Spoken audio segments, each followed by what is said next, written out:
भगवान शिव जिन्हें महाशक्तिशाली कहा जाता है क्योंकि उनकी शक्ति का सामना तीनों लोकों में कोई नहीं कर सकता। ना तो कोई देवता और ना ही दानव भी उनका सामना कर पाया। वो देवों के देव हैं, इसीलिए उन्हें महादेव भी कहते हैं। वो काल का भी अंत कर सकते हैं, इसीलिए उन्हें महाकाल कहा गया है। भगवान शिव के तीसरे नेत्र में इतनी ऊर्जा समाहित है कि पूरे ब्रह्मांड को भस्म करने की क्षमता रखती है। इतने शक्तिशाली भगवान शिव के अस्त्र भी अत्यंत शक्तिशाली होंगे। तो आज की प्रस्तुति में भगवान शिव के सबसे शक्तिशाली अस्त्र। नमस्कार दोस्तों, मधु सरस चैनल पर आपका स्वागत है। देवों के देव महादेव को वैसे तो किसी भी अस्त्र या शस्त्र की आवश्यकता नहीं होती है और वो हाथ में हमेशा त्रिशूल धारण करके रखते हैं, लेकिन फिर भी हमारे महाग्रंथों और पुराणों में महादेव के कुछ अस्त्रों का वर्णन देखने को मिलता है।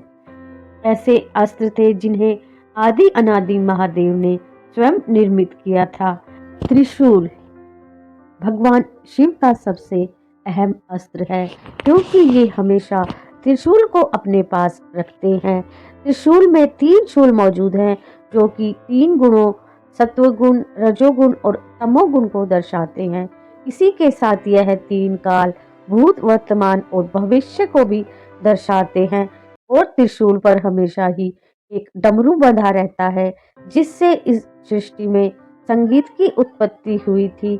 यह महादेव का सबसे घातक अस्त्र है। इसके द्वारा महादेव ने बहुत से दानवों, राक्षसों आदि का वध किया था। त्रिशूल महादेव के द्वारा मानसिक रूप से संचालित होता है। इसका मतलब यह है कि यह अपने लक्ष्य को नष्ट करने के बाद अपने आप महादेव के पास आ जाता है। भगवान शिव के अस्त्र त्रिशूल में इतनी अधिक ऊर्जा समाहित है कि जिससे कोई भी देव या दानव बच नहीं सकता। ऐसा माना जाता है कि यदि एक बार त्रिशूल किसी पर चला दिया जाता है तो वह अपने लक्ष्य को नष्ट करके ही लौटता है। महाग्रंथों में यह वर्णित है कि एक बार भगवान विष्णु और भगवान शिव के बीच युद्ध हो गया था।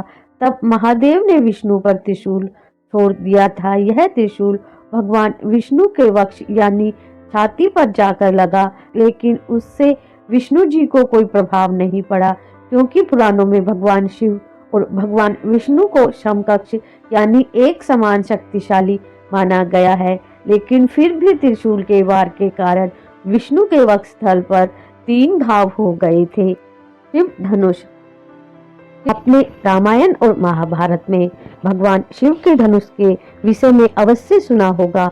भगवान शिव का धनुष पिनाक धनुष के नाम से जाना जाता है। यह धनुष बहुत ही शक्तिशाली और विनाशकारी ऊर्जा से भरा हुआ था।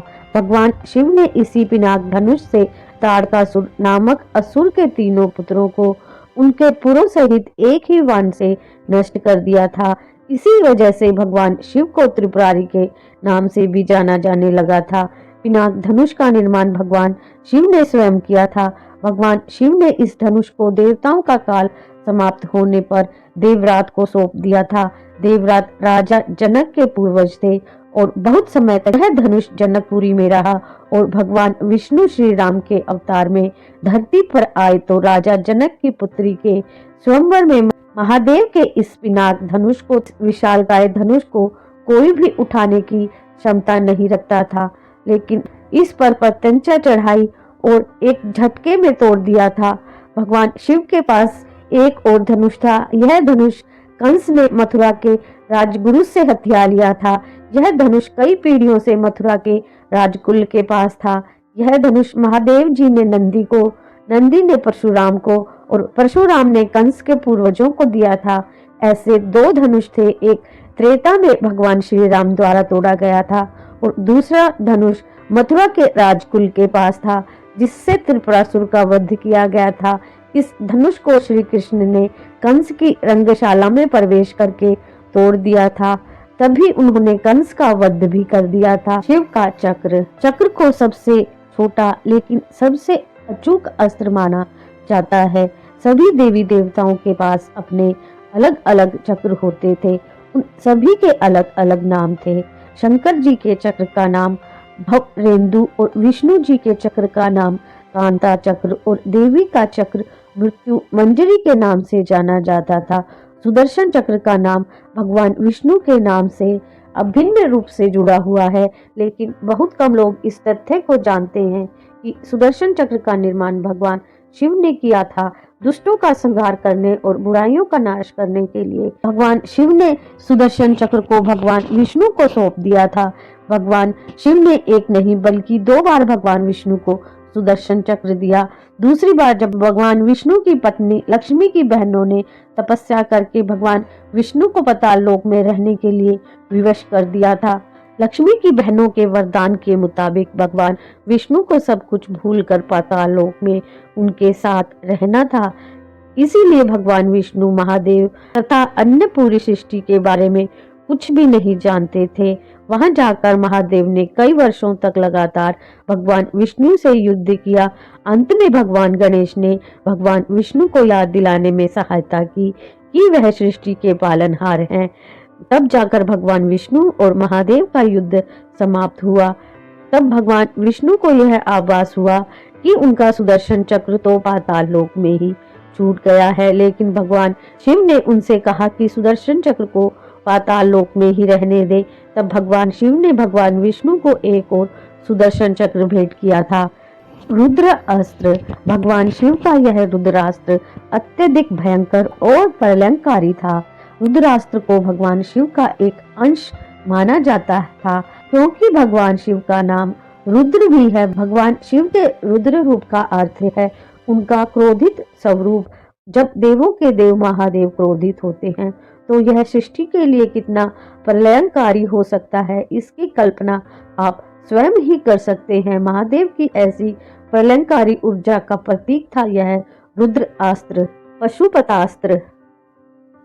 पशुपतास्त्र देखने में बिल्कुल त्रिशूल के जैसा होता है, लेकिन यह त्रिशूल का जैसे छोटा स्वरूप होता है। इसमें भगवान शिव के त्रिशूल जितनी ही ऊर्जा समाहित रहती है। यह अस्त्र ब्रह्मदेव के ब्रह्मास्त्र और भगवान विष्णु के नारायण अस्त्र की तरह ही शक्तिशाली था। पशुपतास्त्र का वर्णन हमें महाभारत काल में भी देखने को मिलता है। जब अश्वत्थामा ने पांडवों का विनाश करने के मकसद से पांडवों पर ब्रह्मास्त्र चला दिया था, तब श्री कृष्ण ने अर्जुन से कहा था कि ब्रह्मास्त्र का मुकाबला केवल भगवान शिव का पशुपतास्त्र ही कर सकता है। पशुपतास्त्र का निर्माण स्वयं महादेव ने ही किया था। बहुत से योद्धाओं ने युद्ध के मकसद से भगवान शिव के पशुपतास्त्र को उनकी तपस्या करके प्राप्त किया था। क्या आपको भगवान शिव के इन अस्त्रों के बारे में पहले जानकारी थी? कमेंट कर बताएं। अस्त्र तो बनाए और मिटाए जा सकते हैं, लेकिन शिव वो शक्ति है जो कल भी थी और अनंत तक मौजूद रहेगी। बस हमें उसे महसूस करने का तरीका ढूंढना है। अगर आपको ये जानकारी अच्छी लगी हो तो कमेंट बॉक्स में हर हर महादेव लिखकर चैनल को सब्सक्राइब जरूर करें। वीडियो को लाइक शेयर करें। हर हर महादेव।